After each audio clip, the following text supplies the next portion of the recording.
നമ്മൾ പറയും RSS ഫാസിസ്റ്റാണ് അത് ഇതൊക്കെ പറയും. പക്ഷേ ഞാൻ കണ്ട RSS ഒന്നും ഫാസിസ്റ്റ് ആയിരുന്നില്ല. അരാംകോയിൽ ആക്രമണം ഉണ്ടായി, അവരുടെ എണ്ണപ്പാടങ്ങളിൽ ആക്രമണം ഉണ്ടാകുന്നു, അല്ലാതെ പബ്ലിക്കിനെ ബാധിക്കുന്ന ഒരു വിഷയങ്ങളും അവിടെ ഉണ്ടായിട്ടില്ല. ദേശീയപാത വികസനവുമായി ബന്ധപ്പെട്ട ഉദ്ഘാടനത്തിന് പൊതുമരാമത്ത് മന്ത്രി ക്ഷണിക്കേണ്ടത് ധാർമ്മികമായൊരു ഉത്തരവാദിത്വം കൂടിയല്ലേ? പ്രധാനമന്ത്രി നരേന്ദ്രമോദി എന്നിട്ട് പറഞ്ഞു, നെതന്യാഹു നിങ്ങൾ പണി തുടങ്ങിക്കോളൂ, ഞാൻ വന്ന് എല്ലാം അനുവാദം കൊടുക്കാൻ വേണം. അതൊക്കെ വെറുതെ ഈ പറഞ്ഞ രാഹുൽ ഗാന്ധിയുടെ പൊട്ടത്തരങ്ങളാണ്. നിലപാട് പറയുന്നത് നമ്മൾ എന്ത് പറ്റും, ഇറാനിലേക്ക് നമുക്ക് അംഗീകരിക്കണം, നമ്മുടെ പട്ടാളക്കാരെ വിടണം, എന്തെങ്കിലും നിലപാട് ഉദ്ദേശിക്കുന്നത്. പ്രധാനമന്ത്രിയുടെ ആ ഇസ്രായേൽ സന്ദർശനത്തെക്കുറിച്ച് ഒരുപാട് സംശയങ്ങൾ ആളുകൾക്കിടയിൽ ഉണ്ടായിരിക്കാം. പ്രധാനമന്ത്രി പോകുന്ന സ്ഥലങ്ങൾ നമ്മൾ പരിശോധിക്കും. എവിടെയെങ്കിലും ഒരു വിനോദസഞ്ചാര കേന്ദ്രത്തിൽ ഫോട്ടോ എടുക്കാനോ അല്ലെങ്കിൽ സന്ദർശിക്കാൻ അദ്ദേഹം പോകുന്നില്ല. BJP രാഷ്ട്രീയത്തിലേക്ക് വരാൻ സാഹചര്യം ഉണ്ടാകണം. പക്ഷേ ഇന്ന് ഞാൻ അതിനകത്ത് ഏറ്റവും കൂടുതൽ സന്തോഷിക്കുന്നു. പൊതുപ്രവർത്തകർ പൊതുജീവിതത്തിൽ പാലിക്കേണ്ട ചില മര്യാദകളും ചില നീതിയുമുണ്ട്. അത് ചെയ്യാൻ പൊതുപ്രവർത്തകർ ബാധ്യസ്ഥരാണ്. പക്ഷേ കേരളത്തിൻ്റെതായിട്ടുള്ള സ്പെസിഫിക് ആയിട്ടുള്ള ആവശ്യങ്ങളില്ലേ? അതിനകത്ത് ഏറ്റവും പ്രധാനമായിട്ട് കേരളം വർഷങ്ങളായി ഉന്നയിക്കുന്നതാണ് എയിംസ്. അതിനുവേണ്ടി കിനാലൂരിൽ ഭൂമി വരെ ഏറ്റെടുത്ത് രേഖാമൂലം കൈമാറുകയും ചെയ്തു. പുതിയ തലമുറയിലെ കുട്ടികൾക്ക് രാഷ്ട്രീയക്കാരെന്ന് പറയുമ്പോൾ വെറുപ്പാണ്, ഇവന്മാരെന്തോ കള്ളന്മാരാണെന്ന് ചിന്തിക്കുന്നത്. ഇപ്പം നമ്മളൊക്കെ രാഷ്ട്രീയക്കാരെന്ന് പറയുമ്പോൾ അയാൾ ചുമ്മാ ഇതൊക്കെ ചിന്തിക്കും. ഇത് മാറണം. ശ്രീലേഖ മാഡം എന്തുകൊണ്ടും തിരുവനന്തപുരം മേയറാകാൻ യോഗ്യതയുള്ള ഒരു വനിത തന്നെയാണ്. ഇന്ന് തിരുവനന്തപുരത്ത് നിന്ന് നമുക്ക് ഈ എറണാകുളത്ത് വരാൻ ഇന്ന് എത്ര സമയം എടുക്കുന്നുണ്ട്? ഈ നാഷണൽ ഹൈവേ ഒരു 10 വർഷം മുമ്പ് പണിഞ്ഞായിരുന്നെങ്കിലോ? ഈ കേരള സ്റ്റോറിയിൽ പറയുന്ന ഒരു പൊതുവായ ചില കാര്യങ്ങൾ പരിശോധിക്കുമ്പോൾ അത്തരത്തിലുള്ള ധാരാളം ഇൻസിഡൻസ് കോട്ട് ചെയ്യാൻ കേരളത്തിൽ ഉണ്ടായിട്ടുണ്ട്. ഇരകളെ കാണിച്ചുകൊണ്ടാണ് ഇതിൻ്റെ പ്രൊമോഷണൽ ആക്ടിവിറ്റീസിൽ പങ്കെടുത്തത്. ആ ഇരകളിൽ ഒരൊറ്റ ആൾ പോലും കേരളത്തിൽ നിന്നുണ്ടായിട്ടുണ്ടായിരുന്നില്ല. കേരളത്തിൽ വളരെ ഏക രാഷ്ട്രീയ പാർട്ടി BJP ആണ്. BJPയുടെ യുവമുഖം VS ജിതിൻ ദേവ്. നമസ്കാരം സർ. സാറ് ഫിസിക്സിൽ ബിരുദധാരിയാണ്, പിന്നെ പാരലൽ കോളേജ് അധ്യാപകനായിരുന്നു, SFI യൂണിറ്റ് സെക്രട്ടറി ആയിരുന്നു, DYFI സെക്രട്ടറി ആയിരുന്നു.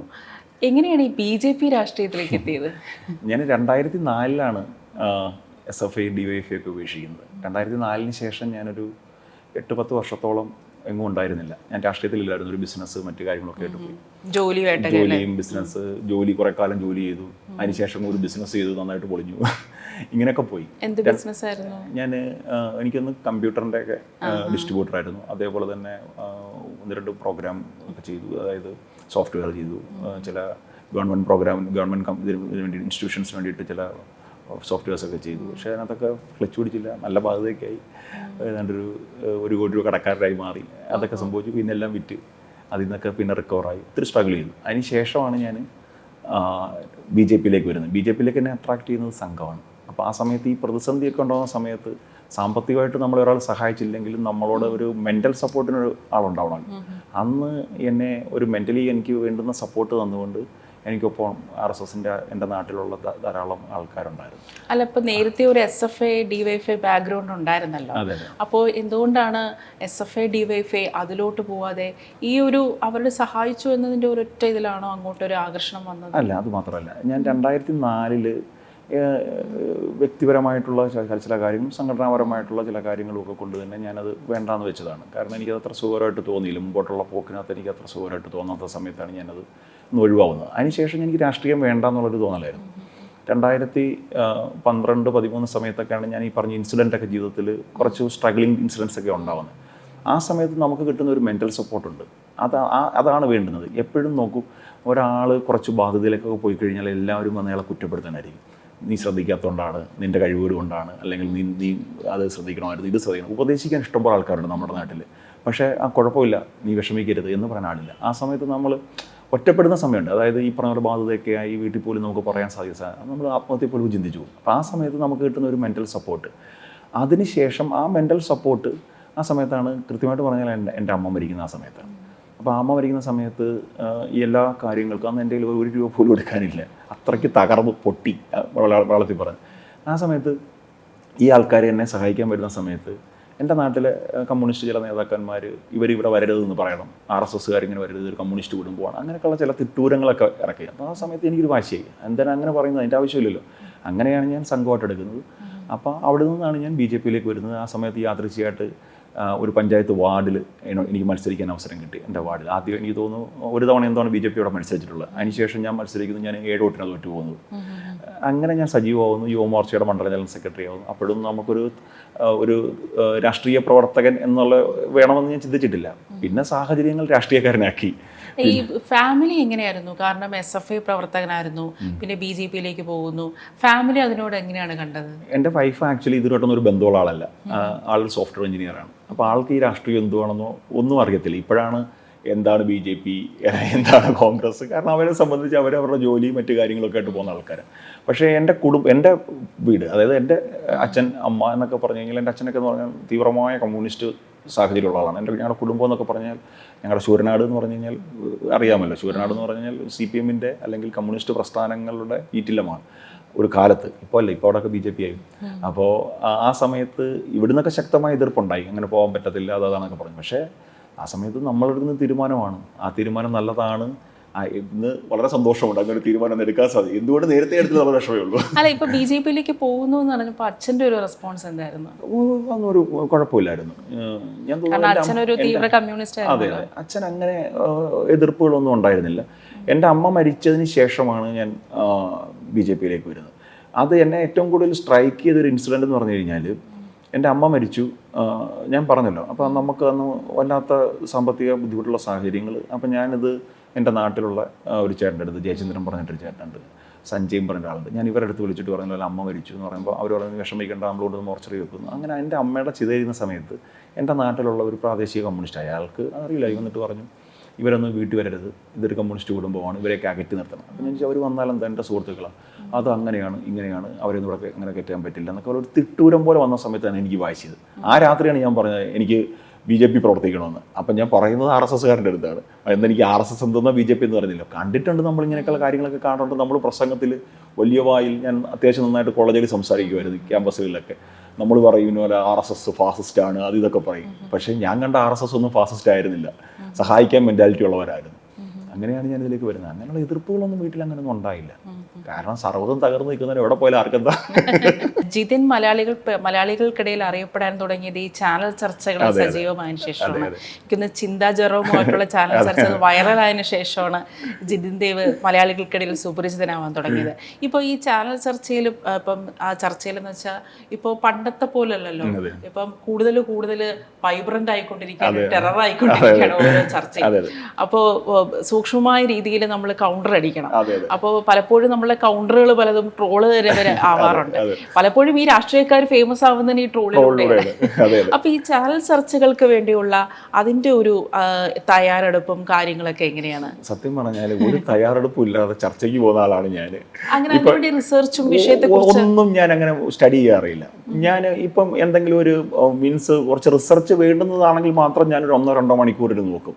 അല്ലാതെ നമുക്കറിയാവുന്ന ഒരു കോമൺ വിഷയങ്ങൾ, ഇപ്പം ഇന്നിപ്പോൾ പ്രധാനമന്ത്രി വന്നു, നമ്മളിന്ന് സംസാരിക്കുന്ന ദിവസം പ്രധാനമന്ത്രി വന്നു, ഇന്ന് പൊതുമരാമത്ത് മന്ത്രി മുഹമ്മദ് റിയാസിനെ ക്ഷണിച്ചില്ലെന്ന വിവാദമുണ്ട്, ഇന്ന് എനിക്കൊരു ചാനൽ ചർച്ചയ്ക്ക് പോകണം. ഞാനൊന്നും നോക്കിയിട്ടില്ല ഇതുവരെ. നമ്മളെന്താണ് പ്രധാനമന്ത്രി എന്താണ് പറഞ്ഞത്, എന്താണ് ഇതിൻ്റെ ബാക്ക്ഗ്രൗണ്ടുള്ള കാര്യങ്ങൾ, ഒരു 20 മിനിറ്റ്സ് 30 മിനിറ്റ്സ് നമ്മൾ വർക്ക് ചെയ്യുന്നു. ബാക്കിയൊക്കെ ദൈവം സഹായിച്ച്, സരസ്വതി ദേവി സഹായിച്ച് ഇങ്ങനെ നാക്കിൽ വന്നിരിക്കും. ഇവിടെ സരസ്വതി ഇതുവരെ വന്നിട്ടില്ല, അതിന് ദൈവത്തോട് കടപ്പാട്. ഇപ്പോൾ പ്രധാനമന്ത്രിയുടെ ആ ഒരു സന്ദർശനം, ഇപ്പോൾ രാജീവ് ചന്ദ്രശേഖർ പറഞ്ഞത് മരുമോനെ ക്ഷണിക്കേണ്ട കാര്യമില്ല എന്നുള്ളതല്ലേ. പക്ഷേ മുഹമ്മദ് റിയാസ് കേരളത്തിൻ്റെ പൊതുമരാമത്ത് മന്ത്രിയാണ്. അപ്പം ദേശീയപാത വികസനവുമായി ബന്ധപ്പെട്ട ഉദ്ഘാടനത്തിന് പൊതുമരാമത്ത് മന്ത്രിയെ ക്ഷണിക്കേണ്ടത് ധാർമ്മികമായൊരു ഉത്തരവാദിത്വം കൂടിയല്ല. അങ്ങനെയല്ല. കാരണം ഇന്ന് പ്രധാനമന്ത്രിയെ പങ്കെടുത്ത ചടങ്ങിൽ കേന്ദ്ര ഉപരിതല ഗതാഗത വകുപ്പ് മന്ത്രി നിതിൻ ഗഡ്കരിജി പങ്കെടുത്തിട്ടുണ്ടോ? അദ്ദേഹം പങ്കെടുത്തിട്ടില്ല. പ്രധാനമന്ത്രി എന്ന് പറയുമ്പോൾ രാജ്യത്തിന്റെ ഏറ്റവും പ്രധാനപ്പെട്ട കേരളത്തിലെ മുഖ്യമന്ത്രി ക്ഷണിച്ചിട്ടുണ്ട്. ഇനി പൊതുമരാമത്ത് മന്ത്രിയായാലും തദ്ദേശ വകുപ്പ് മന്ത്രിയായാലും മറ്റേ ടൂറിസം വകുപ്പ് മന്ത്രിയായാലും ഏത് മന്ത്രിയായാലും ആ മന്ത്രിസഭയുടെ തലവനാരാണ്? 7 ദിവസങ്ങൾക്ക് മുമ്പ് മുഖ്യമന്ത്രിക്ക് അറിയിപ്പ് കൊടുത്തിട്ടുണ്ട്, മുഖ്യമന്ത്രി ക്ഷണിച്ചിട്ടുണ്ട്. മുഖ്യമന്ത്രിക്ക് അന്നൊന്നും ഈ വികാരം ഉണ്ടാകില്ല. എൻ്റെ മരുമകനായിട്ടുള്ള പൊതുമരാമത്ത് വകുപ്പ് മന്ത്രി ക്ഷണിച്ചിട്ടില്ല, അദ്ദേഹത്തെ കൂടെ ക്ഷണിക്കണമെന്നൊരു എഴുത്തുകൂത്ത് നടന്നിട്ടില്ല. ഉണ്ടോ? ഇല്ല. ഇന്ന് ഉദ്ഘാടന ദിവസം രാവിലെ ഇതങ്ങ് ബഹിഷ്കരിക്കുക, ഇതെല്ലാം ചെയ്യുക. ഈ മുഖ്യമന്ത്രി തന്നെ പറഞ്ഞിട്ടുണ്ട്. നമുക്കറിയാം ദേശീയപാത നിർമ്മാണത്തിനിടയിൽ പലയിടത്തും ചില തരത്തിലുള്ള അപകടങ്ങളും കാര്യങ്ങളൊക്കെ ഉണ്ടാകുന്ന സമയത്ത് അദ്ദേഹം തന്നെ പറഞ്ഞൊരു വാചകമുണ്ട്, ആ മുതൽ ഇക്ഷ വരെ കേന്ദ്ര ഗവൺമെൻറ്റിനും കേന്ദ്ര നാഷണൽ NHAIക്കുമാണ്, ഞങ്ങൾക്ക് ഇതുമായിട്ട് യാതൊരു ബന്ധവുമില്ല. ഓർമ്മയില്ലേ? ഇതേ മുഖ്യമന്ത്രി തന്നെ പറഞ്ഞത്. ഇപ്പൊ പറയുന്നത് എന്റെ മരുമകനെ ഉദ്ഘാടനം ക്ഷണിച്ചില്ല. അപ്പൊ അതിനകത്ത് നീതീകരിക്കാൻ പറ്റുന്ന ഒരു നിലപാടല്ല അത്. 7 ദിവസം മുമ്പ് മുഖ്യമന്ത്രിക്ക് അറിയിപ്പ് കിട്ടിയപ്പോൾ അദ്ദേഹം എന്ത് ചെയ്യണമായിരുന്നു? നോക്കൂ, പൊതുമരാമത്ത് വകുപ്പ് മന്ത്രിയുണ്ട് ഇവിടെ, എൻ്റെ മുഹമ്മദ് റിയാസ്, അദ്ദേഹത്തെയും കൂടെ ക്ഷണിക്കണം. അദ്ദേഹം ആവശ്യപ്പെട്ടിട്ടുണ്ടോ? അദ്ദേഹം ആവശ്യപ്പെട്ടില്ല. ഉദ്ഘാടനം ഇന്ന് രാവിലെ ബഹിഷ്കരിക്കുന്നു, വിഷയങ്ങൾ ഉണ്ടാക്കുന്നു, മാധ്യമ ശ്രദ്ധ പിടിച്ചു പറ്റാനുള്ള ഒരു ശ്രമം നടത്തി നോക്കുന്നു. അതൊക്കെ എന്ന് പറഞ്ഞാൽ ഒരു ചീപ്പ് പൊളിറ്റിക്സ് ആണ്. അതൊന്നും അല്ല വേണ്ടുന്നത്. കൃത്യമായിട്ട് കേന്ദ്ര ഗവൺമെൻറ് കേരള ഗവൺമെൻറ് ആവശ്യപ്പെടുന്ന എല്ലാ കാര്യങ്ങളും സാധിച്ചു കൊടുക്കുന്ന ഒരു കേന്ദ്ര ഗവൺമെൻറ്. നോക്കൂ, വിഴിഞ്ഞം യാഥാർത്ഥ്യമായി അല്ലേ? ഈ വിഴിഞ്ഞം യാഥാർത്ഥ്യമായി നരേന്ദ്രമോദി സർക്കാർ അല്ലാതെ വേറെ ഏതെങ്കിലും ഒരു സർക്കാരാണ് കേന്ദ്രം വെച്ചത് ഇത് നടക്കത്തില്ലായിരുന്നു. ഗെയിൽ പൈപ്പ് ലൈൻ എങ്ങനെ സാധിക്കും? ഇന്ന് നോക്കൂ, ദേശീയപാത നിർമ്മാണം എത്ര വേഗത്തിലാണ് പൂർത്തിയാക്കുന്നത്. അപ്പോൾ ഇതൊക്കെ വെറും ബാലിശമാരാണ്. ഇതിനോടൊക്കെ സഹകരിച്ച് രാജ്യത്തിന് അല്ലെങ്കിൽ സംസ്ഥാനത്തിന് വേണ്ടിയിട്ട് 10,000 കോടി രൂപയുടെ വികസന പ്രവർത്തനങ്ങൾ അനൗൺസ് ചെയ്യുന്ന ദിവസം, അല്ലെങ്കിൽ അതിൻ്റെ പ്രഖ്യാപനം നടക്കുന്ന ദിവസം മുഖ്യമന്ത്രി ആ വേദിയിൽ പങ്കെടുക്കുക. അദ്ദേഹത്തിന് സംസാരിക്കാമല്ലോ പ്രധാനമന്ത്രിയോട്. പ്രധാനമന്ത്രി ഈ പറഞ്ഞ പോലെ മുഖ്യമന്ത്രിയോട് സംസാരിക്കാത്ത ആളൊന്നുമല്ലല്ലോ. എൻ്റെ മരുമോനെ കൂടെ വിളിക്കണമായിരുന്നു, അല്ലെങ്കിൽ അതിൻ്റെ പൊതുമരാമത്ത് വകുപ്പിനെ വിളിക്കണമായിരുന്നു. അല്ലാതെ അതൊക്കെ ബഹിഷ്കരിച്ചു എന്ന് പറഞ്ഞാൽ കേരള ജനങ്ങളോടുള്ള വെല്ലുവിളിയാണ്. അല്ല, പക്ഷേ എന്നാലും BJP സംസ്ഥാന അധ്യക്ഷൻ പൊതുമരാമത്ത് മന്ത്രിയെ മരുമോൻ എന്ന ഒരു വിശേഷണം അതൊരു ഉചിതമായൊരു വിശേഷണമാണ്. അദ്ദേഹം ഒരു പൊതുമരാമത്ത് മന്ത്രിയല്ലേ? മുഖ്യമന്ത്രിയുടെ മരുമോനെ ക്ഷണിക്കേണ്ട കാര്യമുണ്ടോ എന്ന് പറഞ്ഞത് അതൊരു അനുചിതമല്ലേ? മരുമകനാണല്ലോ, അല്ലെന്ന് നമുക്ക് പറയാം. അദ്ദേഹം പൊതുമരാമത്ത് മന്ത്രിയാണ്, മരുമകനാണല്ലോ. ഇപ്പം നോക്കൂ, മറ്റു മന്ത്രിമാർ, ഇപ്പം ഞാൻ ചോദിക്കട്ടെ, റെയിൽവേയുടെ പദ്ധതിയിൽ നിന്ന് പ്രഖ്യാപിച്ചു. ഇന്ന് ഞങ്ങളുടെ അവിടെ കൊല്ലത്ത് വെസ്റ്റ് കാലടയിൽ 50 മെഗാവാട്ട് എന്തോ ഒരു സോളാർ പ്ലാന്റിൻ്റെ പ്രഖ്യാപനം ഉണ്ടായി. എന്തെല്ലാം പദ്ധതികളുടെ പ്രഖ്യാപനം ഒന്നും ഉണ്ടായി. ഈ വകുപ്പിലുള്ള എല്ലാ മന്ത്രിമാരെയും വിളിച്ചവനത്ത് കേട്ടിരുത്താൻ പറ്റുമോ? സാധിക്കില്ല. അപ്പോൾ ഇതൊക്കെ വെറുതെ ചീപ്പ് പബ്ലിസിറ്റിക്ക് ശ്രമിക്കുക. അയ്യോ, എന്നെ വിളിച്ചില്ലേ, അതിൻ്റെ പേരിൽ പോയിട്ട് പ്രധാനമന്ത്രി അതിന് മുമ്പ് ഞങ്ങൾ ഉദ്ഘാടനം ചെയ്യുമ്പോൾ അതിലേക്കൂടെ റോഡ് ഷോ നടത്തുക, ഫ്ലെക്സ് വെക്കുക. ഇതൊക്കെ ജനങ്ങൾ കണ്ടുകൊണ്ടിരിക്കുകയല്ലേ. പണ്ടൊക്കെ എന്ന് പറഞ്ഞാൽ കേരളത്തിലെ ജനങ്ങളെയൊക്കെ പറഞ്ഞു പറ്റിയായിരുന്നു. ഇപ്പം പുതിയ തലമുറയിലെ കുട്ടികളൊക്കെ എന്ന് പറഞ്ഞാൽ നല്ല വിവരവും വിദ്യാഭ്യാസമുള്ളവരാണ്. അവരുടെ അടുത്തൊന്നും ഈ പരിപാടി ഗിമിക്സ് ഒന്നും നടക്കത്തില്ല. ഇപ്പോൾ തലമുറകൾ, സാറ് പറഞ്ഞ പോലെ തലമുറകൾ മാറി മാറി വരികയാണ്. അവരുടെ ചിന്താഗതി തന്നെ വളരെ വ്യത്യസ്തമാണ്. നമുക്കൊന്നും പലതും മനസ്സിലാക്കാൻ പോലും സാധിക്കില്ല അവരുടെ ടേംസ് തന്നെ. ഇപ്പോൾ വാർത്താ ചാനലുകളുടെ കാര്യം പറയുകയാണെങ്കിൽ തന്നെയും വാർത്താ ചാനലുകളുടെ വാർത്തകൾ അവതരിപ്പിക്കുന്ന രീതിയിലും പ്രസന്റ് ചെയ്യുന്ന രീതിയിലും വാർത്തകൾ കൈകാര്യം ചെയ്യുന്ന രീതിയിലൊക്കെ ഒരുപാട് മാറ്റങ്ങൾ വന്നിട്ടുണ്ട്. ഇപ്പം സാറിപ്പോൾ ഒരു വാർത്താ ചാനൽ ചർച്ചയ്ക്ക് ഇരിക്കുമ്പോൾ തന്നെ സാറിന് തന്നെ അത് പേഴ്സണലി മനസ്സിലാക്കാൻ സാധിക്കുമല്ലോ. മാത്രമല്ല, നിങ്ങളൊക്കെ വാർത്തകൾ നിരന്തരം കാണുകയും വിശകലനം ചെയ്യുന്ന ആൾക്കാരും കൂടെയാണ്. അപ്പോൾ ഇപ്പോഴത്തെ കാലത്ത് വാർത്ത പ്രസന്റ് ചെയ്യുന്ന രീതിയിലും വാർത്ത കൈകാര്യം ചെയ്യുന്ന രീതിയിലും അതൊരു ശരിയായ രീതിയിലാണ് വാർത്തകൾ പ്രസന്റ് ചെയ്യുന്നത്. അങ്ങനെ പറയുന്ന ഒരാൾ പോലും ഇവിടെ ഇല്ല. പക്ഷേ ആൾക്കാർക്ക് ഇത് കാണാനാണ് ഇഷ്ടമെന്ന് മാധ്യമങ്ങൾക്കറിയാം. നോക്കൂ, കഴിഞ്ഞ ദിവസം തന്നെ ഇറാൻ ഇസ്രായേൽ സംഘർഷം ഉണ്ടായ സമയത്ത് ഒരു മാധ്യമം റിപ്പോർട്ട് ചെയ്ത് കിട്ടിയിരുന്നില്ലേ, ഗൾഫിലെ മലയാളികൾക്ക് വരാൻ പോകുന്ന 2 മണിക്കൂർ അതീവ ഗുരുതരമാണ്. എന്താണ് 2 മണിക്കൂർ? നിർണായകമാണ്. സാധാരണക്കാരനായ ഈ ജോലി ചെയ്യുന്നവൻ്റെ അമ്മയും അച്ഛനും അല്ലെങ്കിൽ ഉമ്മയും ബാപ്പയും ഈ നാട്ടിൽ ഇരിക്കുകയാണ്. ഇവരിന്ന് TV കാണുക, അയ്യോ എൻ്റെ മോൻ നിൽക്കുന്ന സ്ഥലത്ത് ബോംബ് പൊട്ടിക്കൊണ്ടിരിക്കുക. എന്തുമാത്രം ഭയം ഉണ്ടാകും. എന്തെങ്കിലും സാഹചര്യം അവിടെ ഉണ്ടോ? അവിടെ ഈ പറഞ്ഞ ഗൾഫ് കൺട്രിക്ക് നേരെ അവരുടെ ഈ പറഞ്ഞതുപോലെ അരാംകോയിൽ ആക്രമണം ഉണ്ടായി, അവരുടെ എണ്ണപ്പാടങ്ങളിൽ ആക്രമണം ഉണ്ടാകുന്നു. അല്ലാതെ പബ്ലിക്കിനെ ബാധിക്കുന്ന ഒരു വിഷയങ്ങളും അവിടെ ഉണ്ടായിട്ടില്ല. ദുബായ് എയർപോർട്ടിൽ. പക്ഷേ ഇവരങ്ങ് റിപ്പോർട്ട് ചെയ്ത് ഇതിനെ അങ്ങ് കാണാനിരിക്കുന്ന പ്രേക്ഷകൻ വിട്ടുപോകാതിരിക്കാൻ വേണ്ടിയിട്ട് ചെയ്യുകയാണ്. എത്ര ബോംബാണ് ഇന്ത്യ പാകിസ്ഥാൻ ഓപ്പറേഷൻ സിന്ദൂറിൻ്റെ സമയത്ത് നമ്മുടെ ചാനലുകാർ കൊണ്ടുവന്ന് പാകിസ്ഥാനിലിട്ടത്. തുറമുഖം ആക്രമിച്ചു, സ്റ്റേഡിയം ആക്രമിച്ചു, എന്തെല്ലാമാണ് വിളിച്ചു പോകുന്നത്. അപ്പോൾ അതൊരു ശരിയായ രീതിയല്ല. അത് ഈ പറയുന്ന പോലെ അവരെയും കുറ്റം പറയാൻ പറ്റത്തില്ല. കാരണം ഇതൊക്കെ കാണാനാണ് മലയാളിക്ക് ഇഷ്ടം. സൊസൈറ്റിക്ക് അതാണ് താല്പര്യം. കാരണം ഈ എന്താ പറയുക, നെഗറ്റീവിന് ആണ് കൂടുതൽ പ്രചാരണം കിട്ടുന്നത്. ഇപ്പോൾ എന്നെ സംബന്ധിച്ച് ഒരു ട്രോൾ, നേരത്തെ ചോദിച്ചതുപോലെ എന്നെപ്പറ്റി ഒരു ട്രോൾ വന്നു കഴിഞ്ഞാൽ ഞാൻ പറഞ്ഞ പോസിറ്റീവിനേക്കാൾ കൂടുതൽ പ്രചരണവും അല്ലെങ്കിൽ വ്യൂവേഴ്സും ആ നെഗറ്റീവിന് കിട്ടും. അതാണ് ഇതിനകത്ത് പ്രശ്നം. കാരണം നെഗറ്റീവ്സിനെ താലോലിക്കുന്ന അല്ലെങ്കിൽ നെഗറ്റീവ്സിനെ പ്രൊമോട്ട് ചെയ്യുന്ന ഒരു സംസ്കാരത്തിലേക്ക് നമ്മുടെ കുട്ടികൾ പോകുന്നുണ്ട്. നമ്മുടെ കുട്ടികൾ മാത്രമല്ല, നമ്മുടെ വസ്തുത തന്നെയല്ലേ. നമ്മളിരുന്ന് കാണുവാണ് ഇത്. ഇപ്പൊ പൊട്ടുവോ യുദ്ധം നടക്കുന്ന സമയത്ത് ആ യുദ്ധത്തിന്റെ വിഷയം കാണാൻ സാധിക്കുന്ന ആൾക്കാർ ചിന്തിക്കുന്നത്. സാറ് പൊതുവെ സാറിന്റെ ട്രോളുകളൊക്കെ കണ്ട് സാറ് സ്വയം ചിരിക്കാറുണ്ടോ? എനിക്കിതൊരു ട്രോള് കിട്ടിയിട്ടില്ല സ്വന്തമായിട്ട്. ഞാൻ പറഞ്ഞ കാര്യങ്ങൾ വെച്ച് ട്രോളുകൾ കണ്ടുള്ളൂ. പക്ഷെ എന്നെ ട്രോൾ ചെയ്തൊരു ട്രോൾ ഇതുവരെ അങ്ങനെ ഒരു പോപ്പുലർ ആയിട്ടില്ല. ഉണ്ടായിട്ടുണ്ടാകാം, കാണാനുള്ള ഭാഗ്യം ഇതുവരെ കിട്ടിയിട്ടില്ല. ഞാൻ ചിലത് കണ്ടു, പക്ഷെ സാറിന് ട്രോളുന്നല്ല, തൊട്ടപ്പുറത്തിരിക്കുന്ന ആളെ ട്രോളുന്നതാണ്. നമ്മൾ ഈ സംസാരിക്കുന്ന സമയത്ത് അത്യാവശ്യം എന്താ പറയുക, കുറച്ച് കൗണ്ടർ ചെയ്തെന്ന് പറയത്തില്ലേ, കൗണ്ടർ ചെയ്ത് സംസാരിക്കുക. അപ്പം അപ്പുറത്ത് നിൽക്കുന്നവർക്ക് ചിലപ്പോൾ അത് പറ്റാതെ വരും. ആ സമയത്തുള്ള ഇതാണ്.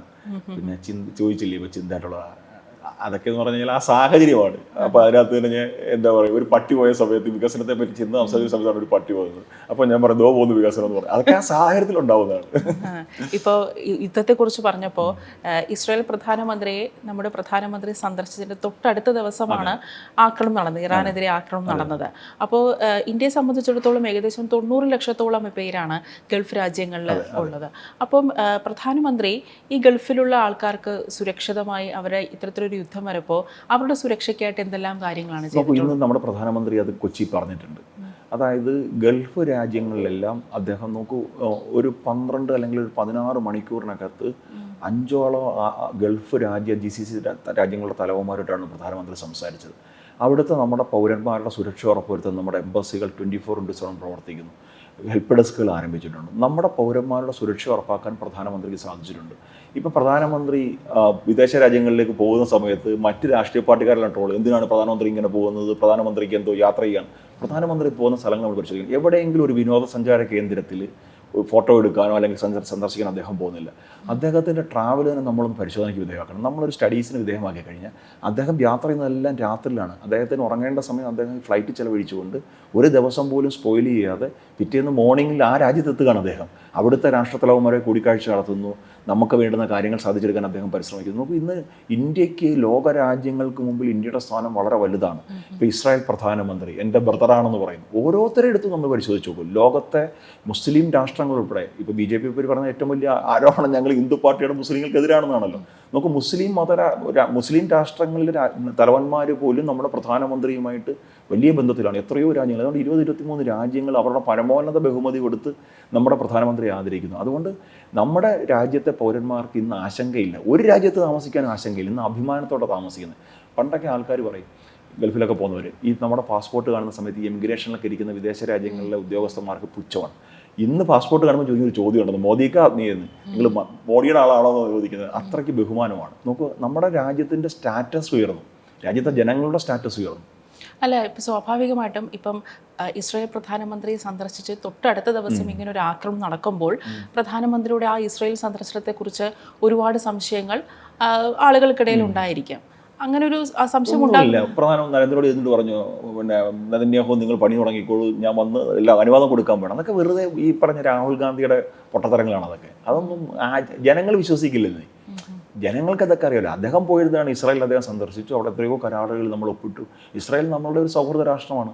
ഇറാനുമായിട്ടും നമുക്ക് അതേപോലുള്ള സൗഹൃദമുണ്ട്. നോക്കൂ, ഇറാൻ്റെ ഏറ്റവും പരമോന്നതനായ നേതാവ് മരണപ്പെട്ടതിന് നമ്മുടെ വിദേശകാര്യ സെക്രട്ടറി അവരുടെ എംബസിയിലെത്തി അനുശോചനം രേഖപ്പെടുത്തിയിട്ടുണ്ട്. നമ്മളെല്ലാ ലോകരാജ്യങ്ങളുമായിട്ടും നല്ല സൗഹൃദം. നോക്കൂ, അഫ്ഗാൻ ഒരു സമയത്ത് നമ്മളെ എതിർത്തുകൊണ്ടിരുന്ന ആൾക്കാരാണ് താലിബാൻ. ഇന്ന് നമ്മൾ എന്തെല്ലാം സഹായങ്ങൾ അവർക്ക് ചെയ്തു കൊടുക്കുന്നുണ്ട്. അപ്പോൾ അതാത് സ്ഥലത്തുണ്ടാകുന്ന ഭരണകൂടവുമായി നല്ല ഗുഡ് റിലേഷൻ ഉണ്ടായിരുന്നു. പക്ഷേ എന്നാലും ഈ വിഷയത്തിൽ ഇന്ത്യ ഒരു ശക്തമായ ഒരു നിലപാടെടുക്കുന്നില്ല എന്നൊരു ആരോപണം. എന്താണ് നമുക്ക് നിലപാടെടുക്കാൻ സാധിക്കും? നമ്മൾ എന്താ ചെയ്യേണ്ടതെന്ന് ചിന്തിക്കും. ഇവർ ഈ നിലപാട് പറയുന്നത് നമ്മൾ എന്ത് ചെയ്യാൻ പറ്റും? ഇറാനിലേക്ക് നമുക്ക് അംഗീകരിക്കണം, നമ്മുടെ പട്ടാളക്കാരെ വിടണം. എന്താ ഇവർ നിലപാടെന്ന് ഉദ്ദേശിക്കുന്നത്? നമ്മൾ അവിടെ എടുക്കുന്ന ഒരു നിലപാടെന്ന് പറഞ്ഞാൽ ഈ യുദ്ധം അവസാനിപ്പിക്കണം. ഈ നിലപാടാണ് നമുക്ക് പറയാൻ സാധിക്കുന്നത്. അത് നമ്മളിപ്പോൾ നമ്മുടെ ഇറാൻ കപ്പലിന് നമ്മൾ അഭയം കൊടുത്തിട്ടുണ്ട് അല്ലേ?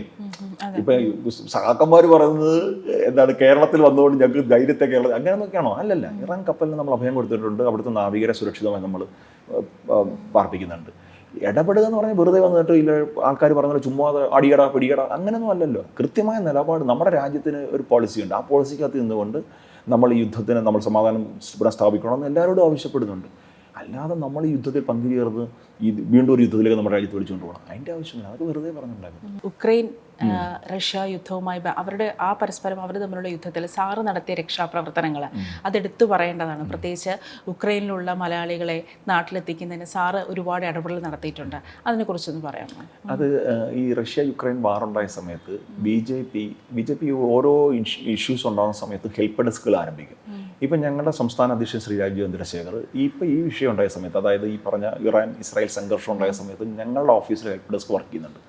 ആ സമയത്ത് എനിക്ക് തോന്നുന്നു കേന്ദ്രമന്ത്രി വി മുരളീധരൻ മന്ത്രിയായിരിക്കുന്ന സമയത്താണ് ഞങ്ങൾ ദേശീയ വ്യാപകമായിട്ട് ഹെൽപ്പ് ഡെസ്കുകൾ ആരംഭിച്ചു. കാരണം ഈ കുട്ടികളെ അവിടെ നിന്ന് രക്ഷപ്പെടുത്തി കൊണ്ടുവരാൻ വേണ്ടിയിട്ട്. അന്ന് കൊല്ലം ജില്ലയുടെ ചാർജായിരുന്നു എനിക്ക്. കൊല്ലം ജില്ലയിൽ നിന്ന് അന്ന് യുക്രൈനിൽ പെട്ടുപോയത് 340ഓളം കുട്ടികളാണ്. അപ്പോൾ ഈ കുട്ടികളെ സംബന്ധിച്ച് ഇവർ ബങ്കറുകളാണ്. ഇതേപോലുള്ള യുദ്ധമല്ല അത് ഡയറക്റ്റ് ഫൈറ്റാണ്. അതായത് യുക്രൈൻ റഷ്യ തമ്മിൽ നല്ല ഫൈറ്റ് കിടക്കുന്ന സമയമാണ്. ഈ കുഞ്ഞുങ്ങൾ പേടിച്ച് ഇവരുടെ രക്ഷകർത്താക്കളൊക്കെ പേടിച്ചിരുന്ന സമയത്ത് നമ്മൾ ഈ ഹെൽപ്പ് ഡെസ്കുകൾ ആരംഭിച്ചു, നമ്മുടെ നമ്പർ കൊടുത്തു. അപ്പോൾ ആ സമയത്ത് ഈ രക്ഷകർത്താക്കൾ നമ്മളെ വിളിക്കും, ആ കുട്ടികൾ നമ്മളോട്ട് കണക്ട് ചെയ്ത് തരും. ആ കുട്ടികൾ അവിടെ നമ്മളെ വിളിച്ച് വീഡിയോ കോൾ വിളിച്ച് ഓരോരുത്തർ കാണിക്കാണ്ട് ചേട്ടാ ഇവിടെ പോകുമ്പോഴും ഇവിടെ പോകുമ്പോഴും പറഞ്ഞ് കുഞ്ഞുങ്ങൾ പാനിക്കായിട്ട് വിളിക്കും. അപ്പോൾ നമുക്ക് ബന്ധപ്പെടാൻ നമ്മുടെ സ്റ്റേറ്റ് ഹെൽപ്പ് ഡെസ്ക് ഉണ്ട് BJPയുടെ. ആ സ്റ്റേറ്റ് ഹെൽപ്പ് ഡെസ്കിൽ നിന്ന് നമുക്ക് ഈ പറഞ്ഞ നമ്മുടെ വിദേശകാര്യ മന്ത്രാലയവുമായിട്ടോ അല്ലെങ്കിൽ എംബസികളുമായിട്ടൊക്കെ നമുക്ക് ചില കണക്ഷൻസ് അവർ തരും. ഈ കണക്ഷൻസ് വഴി നമ്മൾ ഈ കുട്ടികൾ സുരക്ഷിതരാണെന്ന് ഉറപ്പുവരുത്തുക, അവർക്ക് ഫുഡ് അല്ലെങ്കിൽ അവരുടെ നീഡ്സ് എന്തൊക്കെയാണ് അതൊക്കെ പരിശോധിച്ചിട്ട് അത് എത്തിക്കാനുള്ള സഹായങ്ങൾ ചെയ്ത് കൊടുക്കുക. ഈ കുട്ടികളെ അവിടെ നിന്ന് ഇവാക്യുവേറ്റ് ചെയ്ത്, കാരണം നമ്മൾ നോക്കൂ, നമ്മുടെ കുഞ്ഞുങ്ങളെ കൊണ്ടുവരാൻ വേണ്ടിയിട്ട് യുദ്ധം നിർത്തിവെച്ച സാഹചര്യമുണ്ട്.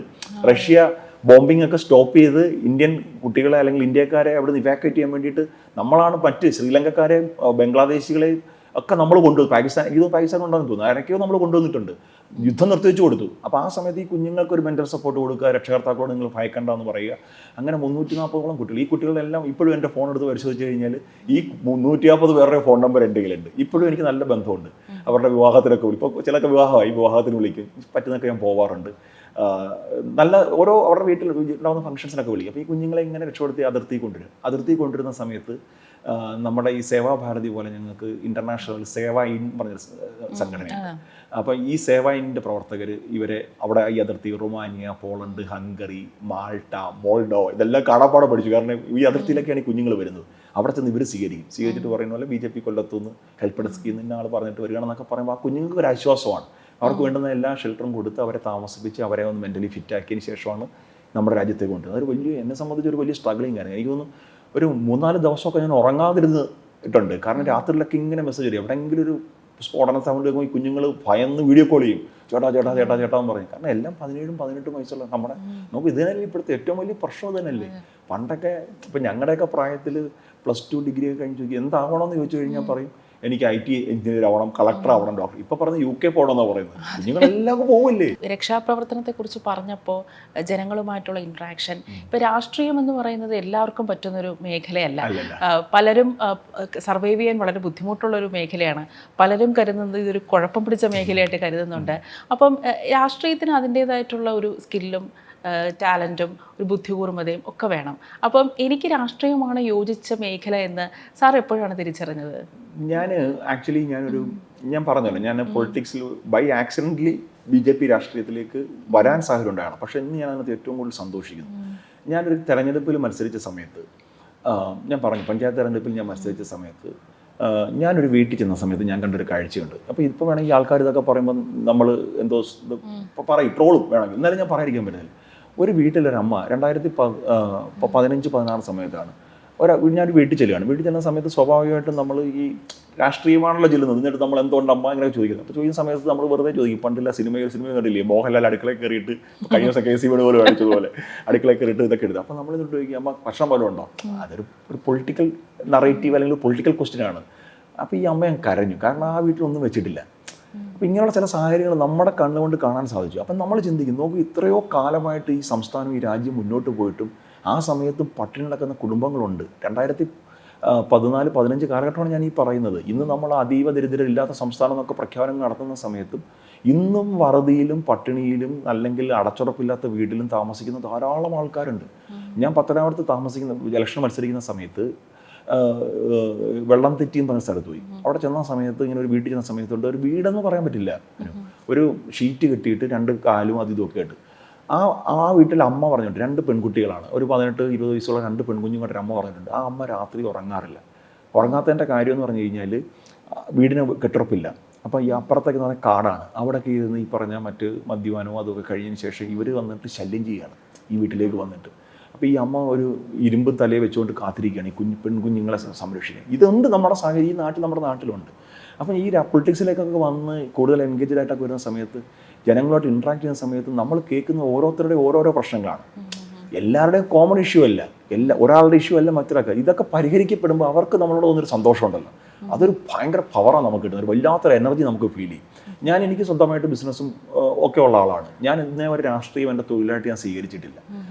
എൻ്റെ വൈഫിന് ഞാൻ നേരത്തെ ജോലിയുണ്ട്, അവൾ നന്നായി വൃത്തിയായിട്ട് കുടുംബം നോക്കുന്നുണ്ട്, എനിക്ക് ചെറിയ ബിസിനസ്സുകളും കാര്യങ്ങളൊക്കെ ഉണ്ട്, ഞാനത് ഭംഗിയായിട്ട് കൊണ്ടുപോകും, എനിക്ക് ഞാൻ 10-12 സ്റ്റാഫിന് ഇപ്പം ശമ്പളം കൊടുക്കുന്നുണ്ട്. അപ്പോൾ ഇതൊക്കെയെന്ന് പറയുമ്പോൾ രാഷ്ട്രീയം തൊഴിലായി സ്വീകരിക്കാതെ ഇതൊരു പാഷനായിട്ട് കണ്ടുകൊണ്ട് മുന്നോട്ട് പോകാൻ തയ്യാറായാൽ ഇതിനേക്കാൾ നല്ല ഒരു എക്സ്പീരിയൻസ് ഈ മനുഷ്യ ജീവിതത്തിൽ നമുക്ക് കിട്ടില്ല. ഇത് തൊഴിലായി സ്വീകരിക്കുകയും ഇത് മറ്റ് പലതിനുമുള്ള മാർഗങ്ങളായി ഈ പറഞ്ഞ ഈ രാഷ്ട്രീയം എന്ന് പറയുന്നത് വാർത്തകളൊക്കെ ഓർന്ന് വരികയല്ലേ, മറ്റു പലതിനുമുള്ള മാർഗങ്ങളായി ഉപയോഗപ്പെടുത്തുമ്പോഴാണ് ജനങ്ങൾക്ക് വെറുപ്പുണ്ടാകുന്നത്. ഈ മലീമസപ്പെട്ട് കിടക്കാണ് രാഷ്ട്രീയം. കഴിഞ്ഞ ദിവസം ഒരു മന്ത്രി പറഞ്ഞിട്ടില്ലേ, എനിക്ക് 5000-ഓളം പ്രണയമുണ്ട്. ആലോചിച്ച് നോക്കൂ, ഇതൊക്കെയാണോ പ്രണയം? മറ്റൊരു പ്രതിപക്ഷ MLA പറ്റിയിട്ട് എന്തെല്ലാം ആരോപണങ്ങൾ. അപ്പം മലീമസമായ കേരളത്തിൻ്റെ രാഷ്ട്രീയം മാറിയിട്ട് വികസിത കേരളം എന്നൊരു കാഴ്ചപ്പാട് ചർച്ച ചെയ്യുന്ന ഒരു പോസിറ്റീവ് പൊളിറ്റിക്സിലേക്ക് ജനങ്ങൾ വരണം. അത് കൊണ്ടുവരാൻ ഇന്ന് പറയുന്നതും പ്രവർത്തിക്കുന്നതും BJP മാത്രമാണ്. BJP സംസ്ഥാന അധ്യക്ഷൻ മാത്രമാണ് വികസിത കേരളം എന്നൊരു നറേറ്റീവ് അല്ലെങ്കിൽ ഒരു മുദ്രാവാക്യം ജനങ്ങൾക്ക് മുമ്പിൽ വെച്ചിട്ടുള്ളത്. ഇപ്പോൾ 2014 താങ്കൾ പത്തനാപുരത്ത് KB ഗണേഷ് കുമാറിനെതിരെ മത്സരിച്ചിട്ടുണ്ടായിരുന്നു. ഇപ്പോൾ ഗണേഷ് കുമാറിനെതിരെ അദ്ദേഹത്തിൻ്റെ ഭാര്യ ഉന്നയിച്ച ആരോപണം ഒത്തുതീർപ്പിലെത്തിയിരിക്കുകയാണ്. അപ്പോൾ ഇപ്പം ഇലക്ഷൻ അനുബന്ധിച്ച് അദ്ദേഹത്തിനെതിരെയുള്ള രാഷ്ട്രീയ പ്രേരിതമായിട്ടുള്ള ആരോപണമാണ് എന്നുള്ളൊരു വ്യാഖ്യാനവും നടക്കുന്നുണ്ട്. അദ്ദേഹത്തെക്കുറിച്ച് സാറിന് എന്താ തോന്നിയിട്ടുള്ളത്? അല്ല, ഞാൻ 2016 ഈ പറഞ്ഞ KB ഗണേഷ് കുമാർ തന്നെ സർട്ടിഫിക്കറ്റ് എനിക്കുണ്ട്. കാരണം അവിടെ മത്സരിച്ച കോൺഗ്രസും LDFും പരസ്പരം ചെളിവാരിയറിൽ രാഷ്ട്രീയ പൊളിറ്റിക്സാണ് നടത്തിയത്.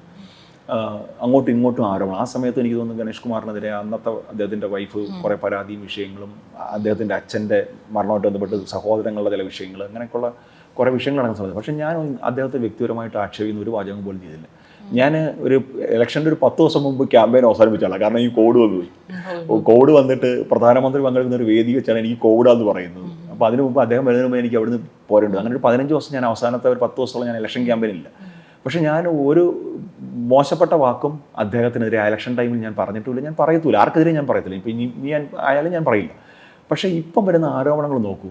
ആരോപണങ്ങൾ പറയുന്നത് ഒരു തേർഡ് പാർട്ടിയല്ല, അദ്ദേഹത്തിൻ്റെ ഭാര്യ തന്നെയാണ് ഈ ആരോപണങ്ങൾ പറയുന്നത്. മോശപ്പെട്ട സാഹചര്യത്തിൽ അദ്ദേഹത്തെ കണ്ടു, ഒത്തീർപ്പായി എന്നൊക്കെ ഉള്ളത് രണ്ടാമത്തെ കാര്യം.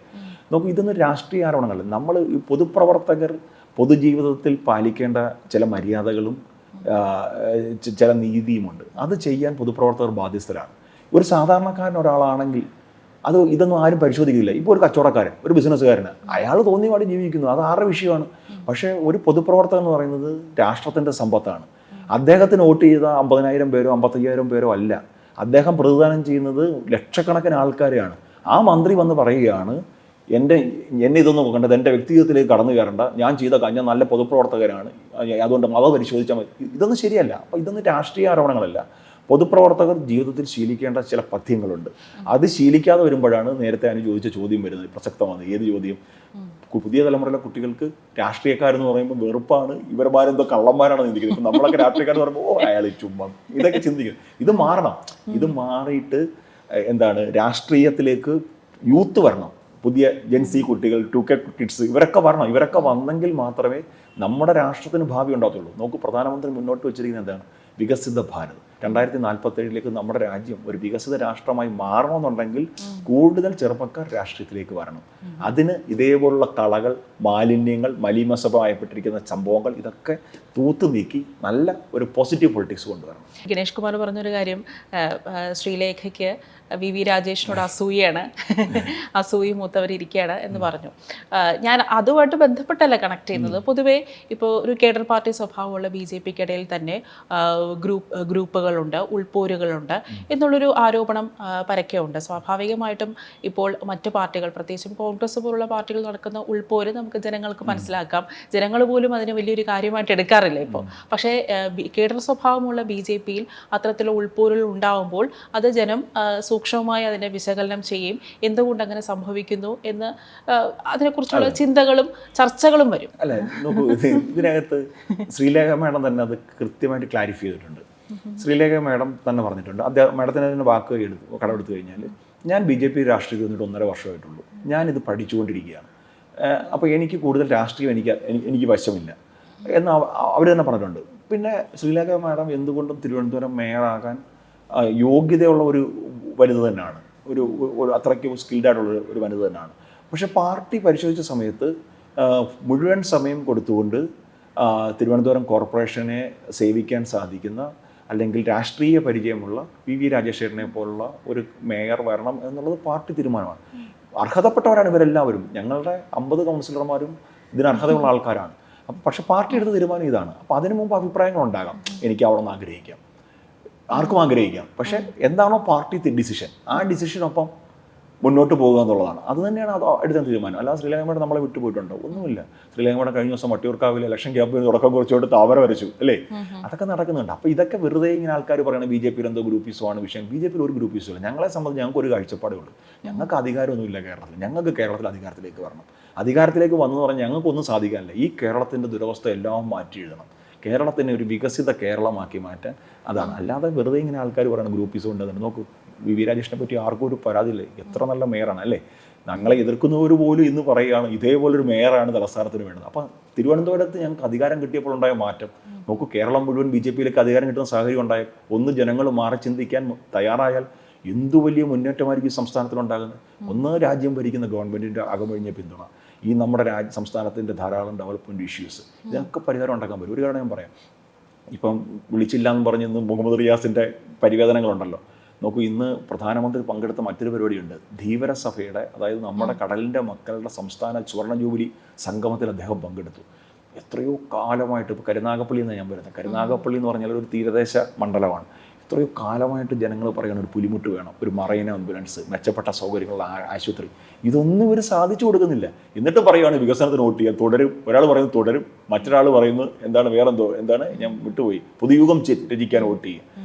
ജനങ്ങൾക്ക് മാറ്റം ഉണ്ടാകണം, നാടിന് വികസനം ഉണ്ടാവണമെങ്കിൽ BJP one and only option that is Bharatiya Janata party. പക്ഷേ കേരളത്തിൻ്റെതായിട്ടുള്ള സ്പെസിഫിക് ആയിട്ടുള്ള ആവശ്യങ്ങളില്ലേ? അതിനകത്ത് ഏറ്റവും പ്രധാനമായിട്ട് കേരളം വർഷങ്ങളായി ഉന്നയിക്കുന്നതാണ് എയിംസ്. അതിനുവേണ്ടി കിനാലൂരിൽ ഭൂമി വരെ ഏറ്റെടുത്ത് രേഖാമൂലം കൈമാറുകയും ചെയ്തു. മറ്റൊന്നാണ് വയനാട് സാമ്പത്തിക പാക്കേജ്, ഹൈസ്പീഡ് റെയിൽ നെറ്റ്വർക്ക്. പക്ഷേ ഇത്തരം കാര്യങ്ങളിലൊക്കെ കേന്ദ്രം ഇപ്പോഴും യാതൊരുവിധ ഒരു നടപടികളും മുന്നോട്ട് വെക്കുന്നില്ല എന്നുള്ളത് യാഥാർത്ഥ്യമല്ല. അത് തെറ്റാണ്. കാരണം അത് CPMൻ്റെ നറേറ്റീവാണ്. കാരണം എയിംസിൻ്റെ ഒരു മാനദണ്ഡമുണ്ട്. ഒരു സംസ്ഥാനത്ത് എയിംസ് അനുവദിക്കണമെന്നുണ്ടെങ്കിൽ അതിന് എൻ്റെ ഓർമ്മ ശരിയാണെങ്കിൽ 200 ഏക്കർ എന്നെന്തോആണ് അല്ലേ? 200 ഏക്കർ ഉള്ള ഒന്നിലധികം 2 3 300 ഏക്കർ അല്ലേ ഭൂമി? 300 ഏക്കർ 300 അല്ല, ഞാൻ പറയാം, എനിക്ക് എത്ര ഓർമ്മ കിട്ടുന്നില്ല. അത്രയും ഏക്കറുള്ള 2 3 സ്ഥലങ്ങൾ സജസ്റ്റ് ചെയ്യണം. ഇവർ വാശി പിടിക്കുകയാണ് കിനാലൂർ വന്നാൽ മതി. അവിടെ 145 ഏക്കർ എന്തോ ഉണ്ട്, നമുക്ക് ഇൻഫ്രയുടെ എന്തോ 145 ഏക്കർ ഉണ്ട്. ഇതിന് വേണ്ടിയിട്ട് വാശി പിടിക്കുകയാണ്. നാഷണൽ ഗവൺമെൻറ് എന്താ പറയുന്നത്, സെൻട്രൽ ഗവൺമെൻറ് എന്താ പറയുന്നത്, നിങ്ങൾ സജസ്റ്റ് ചെയ്യുക. അതിനൊരു പോളിസി ഉണ്ടല്ലോ. ഈ പോളിസിയുടെ ഭാഗമായിട്ട് നിങ്ങൾ 2 3 സ്ഥലങ്ങൾ സജസ്റ്റ് ചെയ്യുക. അതിൽ നിന്ന് ഏതാണെന്ന് ബെറ്റർ എന്നുള്ളത് പരിശോധന നടത്തിയതിന് ശേഷം സെൻട്രൽ തീരുമാനിക്കും ഇന്ന സ്ഥലത്താണ് വരേണ്ടത്. പക്ഷേ ഇവർക്ക് ആകെ പറയാനുള്ള സ്ഥലം കിനാലൂർ മാത്രമാണ്. കഴിഞ്ഞ ദിവസം പിറവത്ത് ഒരു നല്ല സ്ഥലവും വെച്ചുകൊണ്ട് പിറവങ്കാർ പറയുന്നു, തിരുവനന്തപുരത്തുകാർ ആവശ്യപ്പെടുന്നു, ആലപ്പുഴയിൽ സ്ഥലമുണ്ട്, എല്ലാ സ്ഥലങ്ങളിലും സ്ഥലങ്ങളുണ്ട്. പക്ഷേ കിനാലൂർ മാത്രമേ വരാവൂ എന്നുള്ള ഇവരുടെ വാശിയാണ് ഇതിനകത്തുള്ള ഏറ്റവും വലിയ പ്രശ്നം. അതാണ് എയിംസിൻ്റെ പ്രശ്നം. ഇവർ തയ്യാറാകണം 2 3 സ്ഥലങ്ങൾ, ഇതാണ് ഇതാണ് ഞങ്ങളുടെ ഓപ്ഷൻസ്, നിങ്ങൾക്ക് ഇഷ്ടമുള്ളത് ചൂസ് ചെയ്യാം. പരിശോധന നടത്തി കൂടിയാൽ നടത്തി നമുക്ക് തീരുമാനം എടുക്കാം. അതിന് തയ്യാറല്ല, കിനാലൂർ മാത്രമേ ഉള്ളൂ ഞങ്ങൾക്ക് പറയാം എന്ന് പറയുന്നത് അതൊരു വാശിയാണ്. രണ്ടാമത്തെ കാര്യം എന്താണ്, ഹൈസ്പീഡ് റെയിൽ. നോക്കൂ, അതിനു വേണ്ടിയിട്ടാണ് ഇപ്പം ശ്രീധരൻ സാറിനേക്കാൾ വലിയ ഒരാൾ നമുക്ക് കേരളത്തിലോ അല്ലെങ്കിൽ നമ്മുടെ രാജ്യത്തോ നമുക്ക് പറയാനില്ല. അദ്ദേഹം ഒരു ഇനിഷ്യേറ്റീവ് എടുത്തിട്ടുണ്ട്. അദ്ദേഹം നമ്മുടെ കേന്ദ്ര റെയിൽവേ മന്ത്രിയെ കണ്ടിട്ട് അദ്ദേഹത്തിൻ്റെ സപ്പോർട്ടോടുകൂടി ഒരു ഇനിഷ്യേറ്റീവ് അദ്ദേഹം ആരംഭിച്ചിട്ടുണ്ട്. കേരളയിൽ എന്തായാലും നമുക്ക് ആപ്ലിക്കബിൾ അല്ല, നമുക്ക് പറ്റിയ പദ്ധതിയല്ല. അപ്പം ഹൈസ്പീഡ് റെയിൽ കേരളത്തിന് ആവശ്യമുണ്ട്.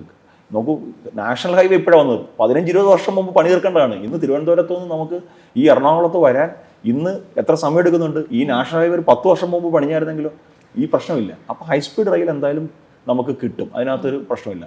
മൂന്നാമത് എന്നോട് ചോദിച്ചത് വയനാട് 327 കോടി രൂപ വയനാടിന് കൊടുത്തു. ഇന്നേ വരെ യൂട്ടിലൈസേഷൻ സർട്ടിഫിക്കറ്റ് കൊടുത്തിട്ടില്ല. കൊടുത്ത പൈസ ചെലവഴിക്കാൻ ഇവർക്ക് സാധിക്കുന്നില്ല. വേണ്ട, അത് വിട്ടേക്കൂ, കേന്ദ്രം കൊടുത്ത് വിട്ടേക്കൂ. എത്ര കോടി രൂപ കേരളം പിരിച്ചു, എത്ര കോടിയുടെ പദ്ധതി പ്രോജക്റ്റ് അവിടെ നടപ്പിലാക്കി. അപ്പോൾ ഈ വെറുതെ കുറേ പറയുകയാണ് 2500 കോടി വേണം, 3000 കോടി വേണം. 3000 കോടി അനുവദിച്ചാൽ ഇതെങ്ങനെ ചെലവഴിച്ചു എന്നുള്ള യൂട്ടിലൈസേഷൻ സർട്ടിഫിക്കറ്റ് കൊടുക്കണം. ഇപ്പം ഈ ആൾക്കാർ ചോദ്യമുണ്ട്, CPM-മാരൊക്കെ ഈ ജയിക്കൊക്കെ ഒന്ന് ചർച്ച ചെയ്യുന്നുണ്ട്. ഇത് നരേന്ദ്രമോദിയുടെ തറവാട്ടിൽ നിന്നാണോ, നാഗ്പൂരിൽ നിന്ന് തരുന്നതാണോ? ഇത് ജനങ്ങളുടെ പൈസയാണ്, നരേന്ദ്രമോദിയുടെ അല്ല. പക്ഷേ ഈ വയനാട് ടൗൺഷിപ്പ് അത് പണിതത് സർക്കാരിനെ സംബന്ധിച്ചിടത്തോളം അത് വലിയൊരു നേട്ടം തന്നെയല്ലേ? അല്ല, ടൗൺഷിപ്പ് ഇപ്പോഴല്ലേ തീർന്നത്? എത്രയോ ദുരന്തമുണ്ടായിട്ട് എത്രയോ കാലമായി. ഇതിപ്പം ഇലക്ഷൻ ആയപ്പോൾ ചർച്ച ചെയ്യുന്ന സമയത്തല്ലേ ഇപ്പോൾ എല്ലായിടത്തും കൊണ്ടുവന്ന് കല്ലിടുക, ഉദ്ഘാടനം ചെയ്തല്ലേ. എന്തുകൊണ്ട് ജനങ്ങളുടെ നീഡ് മനസ്സിലാക്കി ആ സമയബന്ധിതം ഇത് ചെയ്യാൻ സാധിക്കുന്നില്ല? നമുക്കറിയാം എത്രയോ പാലങ്ങൾ ഇപ്പോഴും പണിഞ്ഞുകൊണ്ടിരിക്കുകയാണ്. ഇപ്പം ഞങ്ങളുടെ നാട്ടിൽ കരുനാഗപ്പള്ളി ഒരു കാട്ടിക്കടവ് പാലം, പണ്ടൊരു MLA വന്ന് കാലിട്ട്, ഇപ്പോഴത്തെ MLA വന്നത് വീണ്ടും അതിൻ്റെ പുറത്ത് അടുത്ത കല്ലിട്ട് പണിയുന്നില്ല. സമയബന്ധിതത്തിൽ അടൽ സേതു, ബോംബെ പോയിട്ടുണ്ടെങ്കിൽ അറിയാം, ബോംബെയിൽ അടൽ സേതു കോവിഡ് സമയത്ത് 1.5 വർഷം കൊണ്ടാണ് പണി തീർത്തത്. കോവിഡ് സമയത്താണ് നമ്മുടെ പുതിയ പാർലമെന്റ് മന്ദിരത്തിന്റെ പണി തീർത്തത്. അപ്പം കേരളത്തെ സംബന്ധിച്ച് പദ്ധതികൾ പ്രഖ്യാപനങ്ങളോട് പ്രഖ്യാപനങ്ങൾ. പക്ഷേ ഇപ്പോൾ സമീപത്ത് ആലപ്പുഴയിലെ പെരുമ്പലം പാലത്തിന്റെ ഉദ്ഘാടനം അല്ല, അതൊക്കെ ചില ഒറ്റപ്പെട്ട സംഭവങ്ങളുണ്ട്. പക്ഷെ പല പാലങ്ങളും അല്ലെങ്കിൽ വരേണ്ട പല കാര്യങ്ങളും സമയബന്ധിതമായി തീർക്കുന്നില്ല. പ്രഖ്യാപനങ്ങളിൽ മാത്രം ഒതുങ്ങുന്നു. ശിലാസ്ഥാപനം കഴിഞ്ഞു കഴിഞ്ഞാൽ പിന്നെ അത് കഴിഞ്ഞു, അടുത്ത പുറകെ പോവാണ്. ഇപ്പം പണ്ടൊക്കെ പറയാം കല്ലിടിൽ എന്ന് പറയുന്നത്, ഇപ്പം അതല്ലല്ലോ, നിർമ്മാണ ഉദ്ഘാടനമാണ് പുതിയ പേര്. അപ്പോൾ ഒരു ഉദ്ഘാടനം കഴിഞ്ഞ മട്ടിൽ ഈ പരിപാടി അങ്ങ് അവസാനിപ്പിക്കുകയാണ്. അത് മാറണം. സസ്റ്റൈനബിൾ ഡെവലപ്മെന്റ് ആണ് ആവശ്യം. സുസ്ഥിരമായ വികസനം ഉണ്ടെങ്കിൽ മാത്രമേ നമ്മുടെ സംസ്ഥാനത്തിൽ അല്ലെങ്കിൽ രാജ്യത്തിന് പുരോഗതി ഉണ്ടാവും. ഇപ്പൊ കേന്ദ്രത്തിൽ BJP സംബന്ധിച്ചിടത്തോളം പ്രധാന എതിരാളി കോൺഗ്രസ് ആണ്. കേരളത്തിലേക്ക് വരുമ്പോൾ BJPയുടെ പ്രധാന എതിരാളി ആരാണ്? ഞങ്ങളുടെ പ്രധാന എതിരാളികൾ വികസന വിരോധികളാണ്. കേരളത്തിന്റെ വികസനത്തെ എതിർക്കുന്ന, ഞാൻ ഉദ്ദേശിച്ചത് രാഷ്ട്രീയ പാർട്ടിയാണ്. കേരളത്തിന്റെ വികസനത്തെ എതിർക്കുന്ന, കേരളത്തിന്റെ മുന്നോട്ടുള്ള പോക്കിനെ എന്താണ് പറയുക തടസ്സം നിൽക്കുന്ന എല്ലാവരും ഞങ്ങളുടെ എതിരാളികളാണ്. മതരാഷ്ട്രവാദം ഉയർത്തുന്ന ആൾക്കാർ ഞങ്ങളുടെ എതിരാളികളാണ്. അവർക്ക് പിന്തുണ കൊടുക്കുന്നവർ ഞങ്ങൾക്ക് എതിരാളികളാണ്. അപ്പോൾ സ്വാഭാവികമായിട്ട് LDFും UDFും ഞങ്ങളുടെ എതിരാളികളാണ്. രണ്ടും ഒരു സഖ്യമാണ് കേട്ടോ. ഇവിടെ ഉള്ളൂ, വാളയാറ നിർത്തി കഴിഞ്ഞാൽ രണ്ടും ഒന്നാ. ഇപ്പോൾ കേരളത്തിൻ്റെ ഒരു പൊതുബോധം ഇപ്പോൾ BJP ഉയർത്തുന്ന ഈ ഹിന്ദുത്വ രാഷ്ട്രത്തിന് അനുകൂലമാണ് എന്ന് തോന്നിയിട്ടുണ്ടോ? അല്ല, ഇതൊരു ഹിന്ദു രാഷ്ട്രമാണല്ലോ. അല്ലെന്ന് ആർക്കാ പറയാൻ പറ്റും? ഇതൊരു ഹിന്ദു രാഷ്ട്രമാണ്. എന്താണ് ഹിന്ദു എന്ന് ചോദിച്ചു കഴിഞ്ഞാൽ അതൊരു മതമല്ല. ഇപ്പം ഹിന്ദു എന്ന് പറഞ്ഞാൽ ഒരു വേ ഓഫ് ലൈഫാണ്, ഒരു ജീവിത രീതിയാണ്. ആ ജീവിത രീതിയിൽ ഇപ്പം ഞാനിപ്പം ഇവിടെ വന്ന സമയത്ത്, ഇങ്ങോട്ട് കയറി വന്ന സമയത്ത് അനുവിട്ടിരിക്കുമായിരുന്നു, എന്നെ കണ്ടപ്പോൾ എണീറ്റു.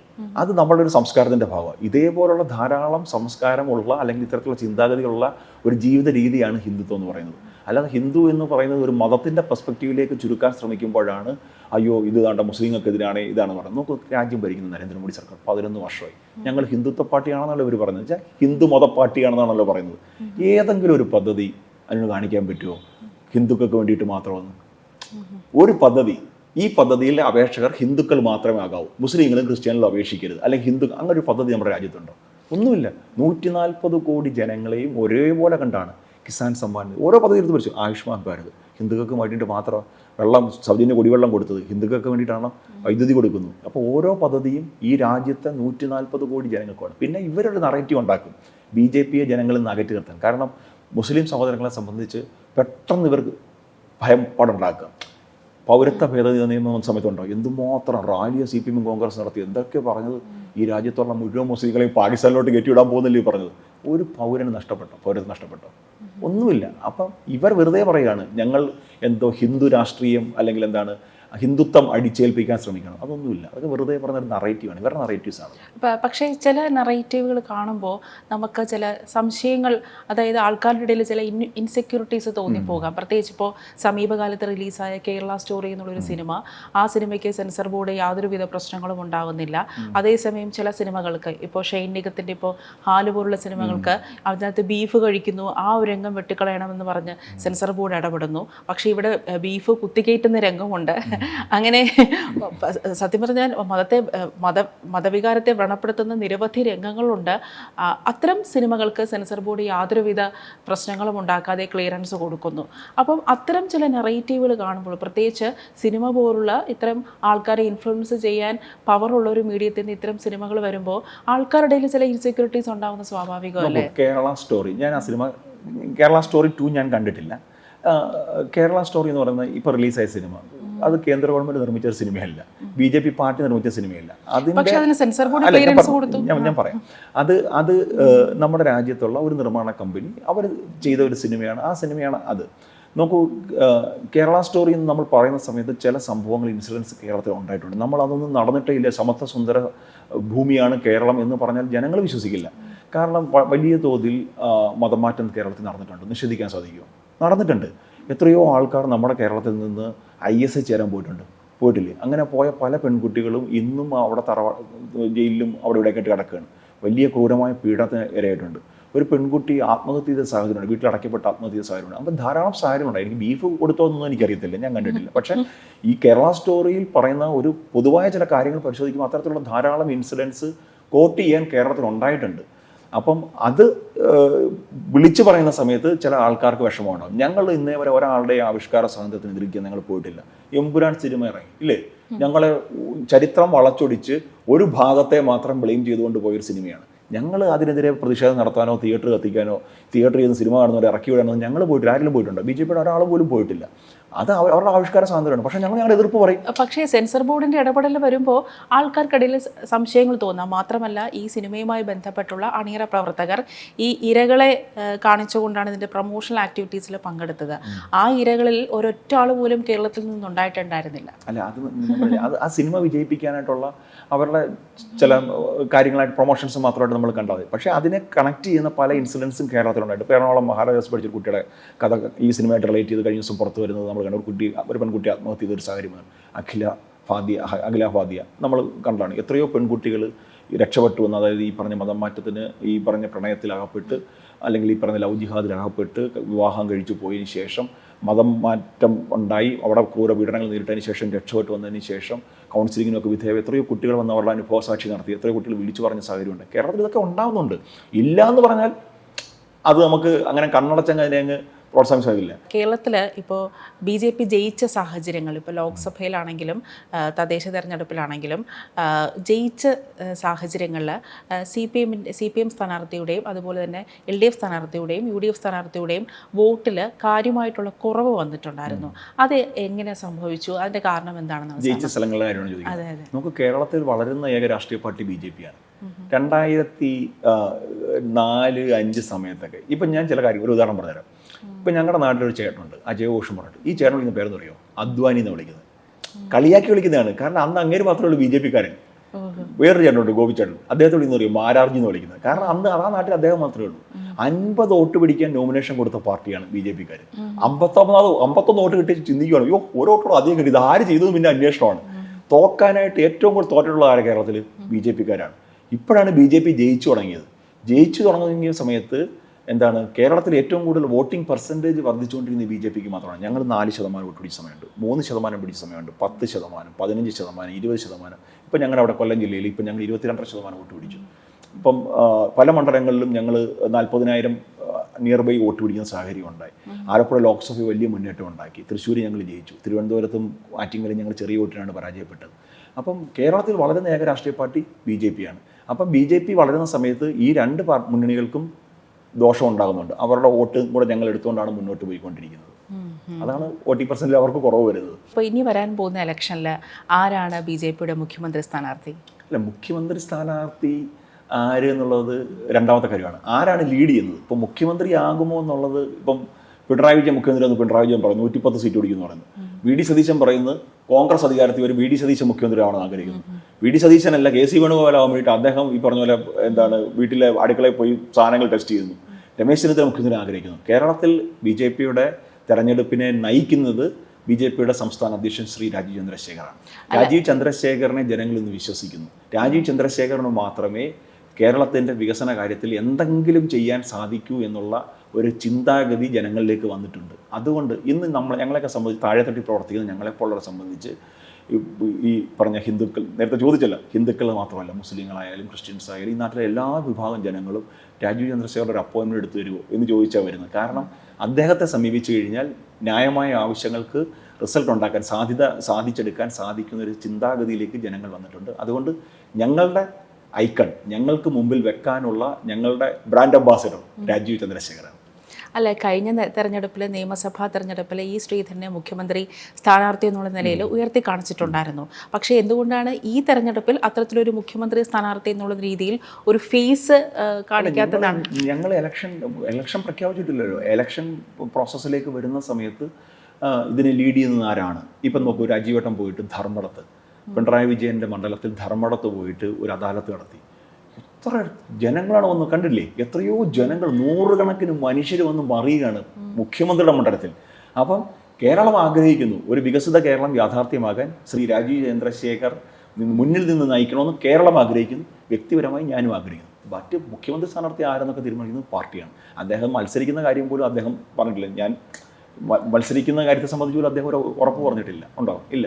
അപ്പം അതൊക്കെ പാർട്ടി തീരുമാനിക്കും. പക്ഷേ കേരളം ആഗ്രഹിക്കുന്നു രാജീവ് ചന്ദ്രശേഖരനെ പോലെ വികസന കാഴ്ചപ്പാടുള്ള ഒരു ബ്രാൻഡ് ഒരു രാജീവ് ചന്ദ്രശേഖർ എന്ന് പറയുന്ന ഒരു പൊളിറ്റിക്കൽ ബ്രാൻഡ് കേരളത്തെ നയിക്കണമെന്ന് കേരളത്തിലെ പൊതുസമൂഹം ആഗ്രഹിക്കാൻ തുടങ്ങിയിരിക്കുന്നു. സാറിന് അത്യാവശ്യം നല്ല വായനയൊക്കെ ഉള്ള ഒരാളാണ്. അപ്പോൾ ഈ വായിച്ച പുസ്തകങ്ങളിൽ നിന്ന് ഇപ്പോൾ ജീവിതത്തിലേക്ക് അനുകരിക്കാൻ പറ്റിയ, ജീവിതത്തിൽ എപ്പോഴും ചേർത്ത് പിടിക്കുന്ന സാറിൻ്റേതായിട്ടുള്ള ഒരു ലൈഫ് ഫിലോസഫി ഉണ്ടോ? അല്ല, ഞാൻ വായിച്ച പുസ്തകങ്ങളിൽ എനിക്ക് ഏറ്റവും ഇഷ്ടപ്പെട്ട പുസ്തകം ആൽക്കെമിസ്റ്റാണ്. ഞാൻ ഇപ്പോഴും നമുക്കൊരു സ്ട്രഗിൾ ഉണ്ടാകുന്ന സമയത്ത് നമ്മളിപ്പോഴും വായിക്കാൻ, അതെല്ലാവരും, ഞാൻ മാത്രമല്ല കേട്ടോ, എല്ലാവരും വായിക്കാൻ ആഗ്രഹിക്കുന്നത് ആൽക്കെമിസ്റ്റാണ്. അല്ലെങ്കിൽ അതാണ് സ്ട്രഗിൾസ് ഉണ്ടാവണം ജീവിതത്തിൽ. പ്രതിസന്ധികൾ ഉണ്ടാകുമ്പോഴേ ഒരു പൊതുപ്രവർത്തകൻ കൂടുതൽ പരുവപ്പെട്ട് വരത്തുള്ളൂ. പ്രതിസന്ധികൾ ഉണ്ടാവണം, തിരിച്ചടികൾ ഉണ്ടാകണം, പരാജയം ഉണ്ടാകണം. അല്ല, നമ്മൾ തൊടുന്നതെല്ലാം പൊന്നായി തുടങ്ങിക്കഴിഞ്ഞാൽ നമ്മൾ ലോകത്തിലെ ഏറ്റവും വലിയ അഹങ്കാരിയോ. അതുകൊണ്ട് തിരിച്ചടികളിൽ നിന്ന് ഊർജ്ജം ഉൾക്കൊണ്ടുകൊണ്ട് മുന്നോട്ട് പോയെങ്കിൽ മാത്രമേ ഒരാൾക്ക്, അതിന് പൊളിറ്റീഷ്യൻ ആയാലും ബിസിനസ്സുകാരനായാലും സാധാരണക്കാരനായാലും സക്സസ് ആവാൻ പറ്റത്തുള്ളൂ. അത് മാധ്യമപ്രവർത്തകരായാലും എല്ലാവർക്കും ധാരാളം സ്ട്രഗിൾസിലൂടെ പരുവപ്പെട്ട് വരുന്ന ഒരാൾക്കും തോൽപ്പിക്കാൻ സാധിക്കില്ല. പിന്നെ നമ്മൾ ഒരു കാര്യം നേടണമെന്ന് നമ്മൾ തീരുമാനമെടുത്താൽ ആ തീരുമാനം എടുത്തിട്ട് ഇത് നേടിയെടുക്കണം എന്നൊരു ലക്ഷ്യം മുന്നിൽ വെച്ച് നമ്മൾ പോയാൽ നമ്മളത് സാധിക്കും. പ്രധാനമന്ത്രി നരേന്ദ്രമോദിയുടെ ചോദിച്ചൊരു ചോദ്യമുണ്ട് ഒരു കുട്ടി നമ്മുടെ പരീക്ഷാ പേ ചർച്ചയിൽ. അങ്ങ് പ്രധാനമന്ത്രിയാകുമെന്ന് അങ്ങ് എപ്പോഴെങ്കിലും ആഗ്രഹിച്ചിട്ടുണ്ടോ? അല്ലെങ്കിൽ പ്രധാനമന്ത്രി ആകാൻ അങ്ങ് എന്തെങ്കിലും ചെയ്തിട്ടുണ്ടോ? അപ്പോൾ അദ്ദേഹം കൊടുത്തൊരു മറുപടിയുണ്ട്, ഏറ്റവും ഇൻട്രസ്റ്റിംഗ് ആയിട്ടുള്ള മറുപടിയാണ്. അദ്ദേഹം പറഞ്ഞതാണ്, ഞാൻ ഇന്ന ചുമതലയിൽ എത്തണമെന്ന് ഞാൻ ആഗ്രഹിച്ചിട്ടില്ല, പക്ഷേ എന്നെ ഏൽപ്പിക്കുന്ന കാര്യങ്ങൾ വളരെ ഭംഗിയായിട്ട് ചെയ്യാൻ ഞാൻ പരിശ്രമിക്കാറുണ്ട്. നോക്കൂ, എന്നെ ഏൽപ്പിക്കുന്ന കർമ്മം അല്ലെങ്കിൽ ആ ജോലി എത്രത്തോളം ഭംഗിയായി ഞാൻ ചെയ്യാൻ പരിശ്രമിച്ചാൽ അംഗീകാരങ്ങൾ നമ്മളെ തേടി വരും. ഇപ്പം ഞങ്ങളുടെയൊക്കെ നാട്ടിൽ ഇപ്പം ഒരു സംഭവം എഴുതണമെന്നുണ്ടെങ്കിൽ, അഭ്യർത്ഥന ഇറക്കണമെന്നുണ്ടെങ്കിൽ ആൾക്കാർ നമ്മളെ വിളിക്കും. എന്തുകൊണ്ടാണ്?